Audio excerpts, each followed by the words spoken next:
Hi hello అండి, అందరూ ఎలా ఉన్నారు? నేనైతే చాలా బాగున్నాను. ఈరోజు మన కథ పోలీసు అధికారి. ఆ ఊరి పేరు లింగాపురం. అదొక పెద్ద పల్లెటూరు. రోడ్డు మీద దుమ్ము లేపుకుంటూ ఒక కారు ఊరిలోకి వచ్చి ఊరి నడుబొడ్డున ఉన్న వెంకయ్య ఇంటి ముందు ఆగింది. కారులోని వ్యక్తి కిందికి దిగి టక్ టక్ మంటూ వెంకయ్య ఇంటి తలుపుపై తట్టాడు. వాలు కుర్చీలో కూర్చొని విశ్రాంతి తీసుకుంటున్న వెంకయ్య తలుపు చెప్పుడుకి బద్ధకంగా కళ్ళు తెరిచాడు. వచ్చిన మనిషి ఎవరబ్బా అనుకుంటూ లేచి వెళ్ళి తలుపు తీశాడు. దర్జా దర్పం ఉట్టిపడుతున్న ఓ పోలీసు అధికారి వాకిట నించొని ఉన్నాడు. అప్పటికే చుట్టుపక్కల ఇళ్ల వాళ్ళు వచ్చి ఏదో వింత జరగబోతున్నట్లు వెంకయ్య ఇంటివైపే చూస్తున్నారు. నమస్కారం, తమరెవరో, ఎందుకొచ్చారో అని ప్రశ్నించాడు వెంకటయ్య. మీకోసమే, మిమ్మల్ని అరెస్ట్ చేయడానికి. నన్నా? నేనేం చేశానని పాలిపోయిన ముఖంతో ప్రశ్నించాడు వెంకయ్య. అప్పటిదాకా గంభీరంగా ఉన్న పోలీస్ ఆఫీసరు ముఖంలో నవ్వు తొంగి చూసింది. పక్కపక్క నవ్వాడు. అయితే అందరితో పాటు నువ్వు నన్ను గుర్తుపట్టలేదా మావయ్య? నేను అశోక్ని. ఒరే నువ్వంట్రా, 10 ఏళ్ల కిందట ఇల్లు వదిలిపెట్టి పారిపోయావు. ఇన్నాళ్ళు ఎక్కడ ఉన్నావు? ఎలా ఉన్నావు? ఏం చేస్తున్నావు?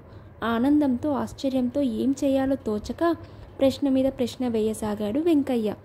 లోపలికి రానిస్తే అన్నీ చెబుతాను అంటూ చొరవగా ఇంట్లోకి నడిచి కుర్చీలో కూర్చున్నాక అశోక్ ఇలా చెప్పాడు. చదువుకోవడం లేదని నువ్వు నన్ను తిట్టి కొట్టినాక కోపం వచ్చి ఇల్లు వదిలిపెట్టి పట్నం చేరుకున్నాను. అక్కడ ఒక అనాథ శరణాలయంలో చేరి పట్టుదలతో చదువుకున్నాను. చివరికి IPS పాస్ అయ్యాను. జిల్లా స్థాయి పోలీసు అధికారి ఉద్యోగం దొరికింది.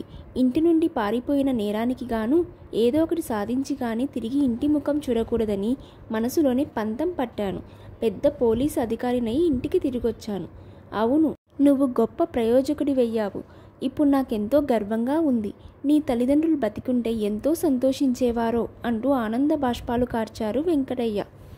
వెంకయ్య మేనల్లుడు పెద్ద పోలీసు అధికారయ్యాడన్న వార్త గంట వ్యవధిలోనే ఊరంతా పాకింది. తమ ఊరివాడు పెద్ద పోలీస్ ఆఫీసర్ అయ్యాడు కాబట్టి అతడితో పరిచయం చేసుకుంటే మంచిదనే ఉద్దేశంతో అశోక్ దగ్గరికి ప్రవాహంలా రాసాగారు ఊరి పెద్దలు.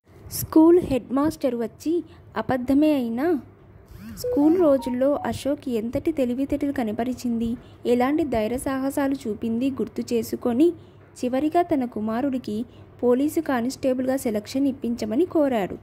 ఒకనాడు అశోక్ మేనమామ వెంకయ్యను తన దగ్గరికి పిలిపించుకొని, తల్లి తండ్రి లేని నన్ను పెంచి పెద్ద చేశావు. నువ్వు తప్ప నాకు పెద్ద దిక్కు లేదు. ఉద్యోగస్తుని అయ్యాను కాబట్టి వివాహం చేసుకుందామని ఆలోచన. నీకు తెలిసిన మంచి సంబంధం ఉంటే చూడు. నా పెళ్లి తర్వాత నువ్వు ఈ ఊరు వదిలిపెట్టి నా దగ్గరికి వచ్చేయి. ఒంటరిగా ఇంకా ఈ పల్లెలో ఎందుకు అన్నాడు. అవునరా, నా ఆలోచన అదే. ముందుగా నేను బయటపడితే నువ్వేమంటావోనని అనలేదు అన్నాడు వెంకయ్య. అశోక్ పెళ్లి చేసుకునే ఉద్దేశంలో ఉన్నాడని తెలియగానే ఊరిలోని సాటి కులస్తులు మేము పిల్లనిస్తామంటే పిల్లనిస్తామని పోటాపోటీగా ముందుకు వచ్చారు.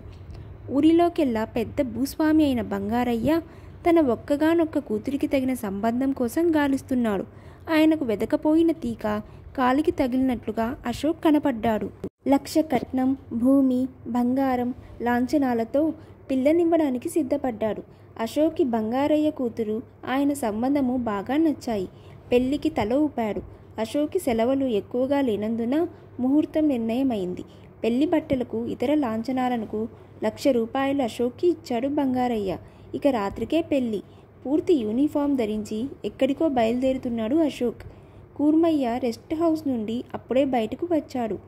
బంగారయ్య ఆయన తన పక్కనే ఉన్న యువకుని చూపిస్తూ, ఇతడు నా తమ్ముడి కొడుకు ప్రకాష్, నీకు పరిచయం చేద్దామని వచ్చాను అని చెప్పి తనకు వేరే పనులుండడంతో హడావిడిగా వెళ్ళిపోయాడు. ప్రకాష్ చాలా చొరవగలవాడు.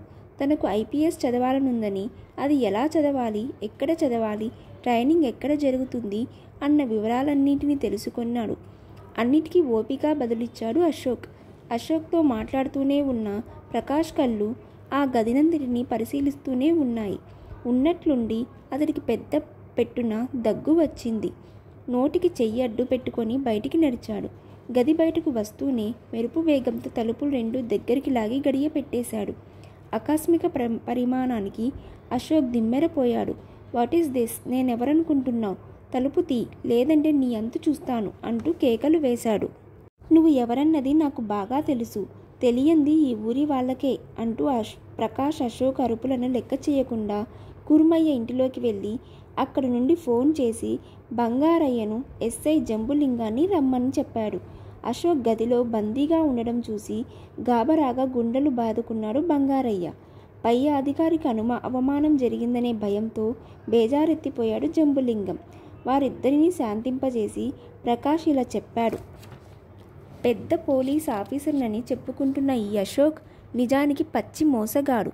తానొక పెద్ద ఆఫీసర్నయ్యానంటూ ముందుగా తన బంధువులను, తరువాత ఆ ఊరి వాళ్ళని నమ్మించి పెళ్లి చేసుకుంటానని చెప్పి పెద్ద పెద్ద సంబంధాలకు ఒప్పుకుంటాడు.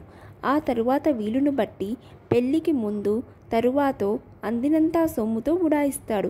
గతంలో ఇతడి చేతిలో ఇదే విధంగా మోసపోయిన వాళ్ళల్లో ఒకరు నేను ఎస్ఐగా ఉన్న స్టేషన్కే వచ్చి ఫిర్యాదు చేశాను. ఇతడి ఫోటో కూడా ఫిర్యాదుతో పాటు ఇచ్చారు. అప్పటి నుండి నేను ఇతడి కోసం గాలిస్తూనే ఉన్నాను. పెళ్ళికని నేను ఇక్కడికి రాగానే ఇతడే మా కాబోయే అల్లుడు అంటూ మా బంగారయ్య బాబాయ్ అశోక్ ఫోటో చూపించాడు. నాకు అనుమానం వచ్చింది. మనిషిని పోలిన మనిషి ఉండవచ్చు కదా అన్న సందేహం కలిగింది. అందువల్ల నేను ఎస్ఐ అని చెప్పకుండా అశోక్కి పరిచయం చేయమని బంగారయ్య బాబాయ్ని కోరాను. అనుమానం రాకుండా అశోక్ని ప్రశ్నించాను. ఐపీఎస్ గురించి అతడు చెప్పినవన్నీ అబద్ధాలు. నా అనుమానం బలపడింది.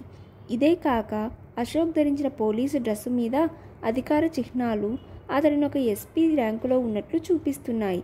కానీ డిఎస్పీనని చెప్పుకుంటున్నాడు. ఈ తేడాతో నా అనుమానం మరింత బలపడింది. అతన్ని గదిలో బంధించి మీ అందరికీ కబురు పంపాను అంటూ చెప్పాడు ప్రకాష్ జంబులింగం అశోక్ని పోలీస్ స్టేషన్కు తీసుకెళ్లి లాఠీతో 4 వడ్డించి ప్రశ్నించగా తన నేరం అంగీకరించాడు. ఇంటి నుండి పారిపోయింది మొదలు చిల్లర మోసాలతో కాలం వెళ్ళబుచ్చుతున్నాడు. పెద్ద మొత్తంలో డబ్బు గుంచాలని ఆలోచించి మరి 4 మోసగాలను పోగు చేసి ఈ రకపు మోసాలు ప్రారంభించాడు. మోసం ఎల్లకాలం దాగదని తెలుసుకోపోయాను అని చెప్పాడు. ఇంతటితో ఈ కథ సమాప్తం. మీకు కనుక నా వీడియోస్ నచ్చినట్లయితే ప్లీజ్ లైక్ చేయండి, షేర్ చేయండి, కామెంట్ చేయండి అండ్ సబ్స్క్రైబ్ చేయడం మర్చిపోవద్దు.